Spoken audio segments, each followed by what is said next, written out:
Hello friends, நீங்கள் இந்த விஷயத்த உங்களோட சிஸ்டமில் வந்து நோட் பண்ணியிருக்கிறீங்களா?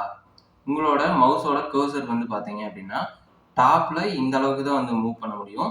ஆனால் இதுவே வந்து பாட்டமில் பார்த்தீங்க அப்படின்னா ஃபுல்லாக வந்து ஹைட் ஆயிரும். டாப்பில் வந்து ஹைட் ஆகாது. ஆனால் இதுவே வந்து கீழே வந்து மூவ் பண்ணீங்க அப்படின்னா இங்கே வந்து ஃபுல்லாக வந்து மறைஞ்சிரும். இதே வந்து அதே மாதிரி லெஃப்டில் பார்த்தீங்க அப்படின்னா உங்களோட கர்சர் வந்து மறையாது. இது வந்து இதுக்கு மேலே நம்மளால மூவ் பண்ண முடியாது. ஆனால் இதுவே வந்து ரைட்டில் வந்து பார்த்தீங்க அப்படின்னா இந்த கர்சர் வந்து ஃபுல்லாக வந்து உள்ளே போய் மறைஞ்சிரும். ஸோ இது வந்து ஏன்னு வந்து யோசிச்சிருக்கீங்களா?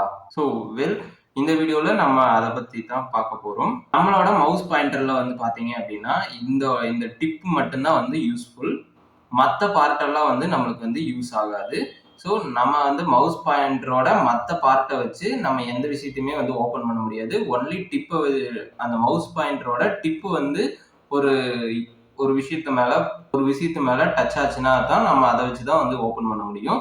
ஸோ மற்ற பார்ட்டெல்லாம் வந்து நம்மளுக்கு யூஸ்ஃபுல் கிடையாது. ஸோ இப்போ வந்து பார்த்தீங்க அப்படின்னா சப்போஸ் இந்த டிப்பு வந்து பார்த்தீங்க அப்படின்னா ஸ்க்ரீனோட எல்லா பிக்சர்லையும் வந்து டச் ஆகிற மாதிரி இருக்கணும்.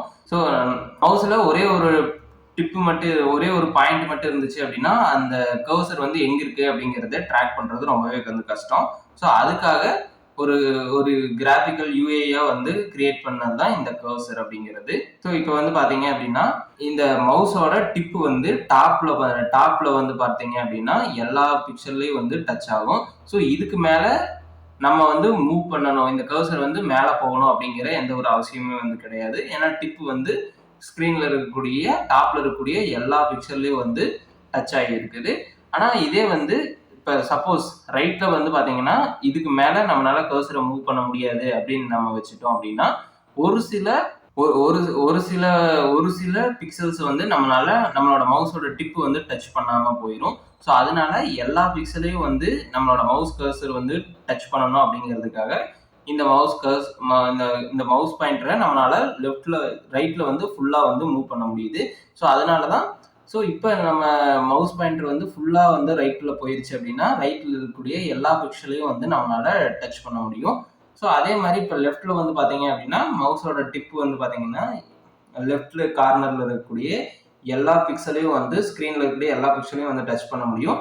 ஆனால் இதே வந்து பாட்டம்ல வந்து பார்த்தீங்க அப்படின்னா இதுக்கும் கீழே வந்து நம்மளோட கர்சரை வந்து மூவ் பண்ண முடியல அப்படின்னா ஒரு சில பிக்சல்ஸ் வந்து நம்மளோட மவுஸோட டிப்பு வந்து டச் பண்ண முடியாமல் போயிடும். ஸோ அதனால தான் வந்து இந்த மவுஸ் கர்சர் வந்து கீழே வரைக்கும் மூவ் பண்ண முடியுது. ஸோ இப்போ நம்மளால கீழே இருக்கக்கூடிய எல்லா பிக்சலையும் வந்து ஈஸியாக வந்து டச் பண்ண முடியும்.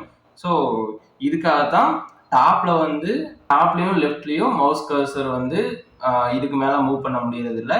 ஸோ இதே வந்து பாட்டம்லயும் ரைட்லயும் வந்து நம்மளால மவுஸ் கர்சர் வந்து மூவ் பண்ண முடியுது. மவுஸோட டிப்பு வந்து ஸ்க்ரீன்ல இருக்கக்கூடிய எல்லா பிக்சலையும் இதனால டச் பண்ண முடியும். மேபி நீங்க இந்த வீடியோல நீங்க இந்த விஷயத்தை புதுசா தெரிஞ்சுக்கிட்டீங்க அப்படின்னா மறக்காம கமெண்ட் செக்ஷன்ல வந்து மென்ஷன் பண்ணுங்க. So thank you so much for வாட்சிங்.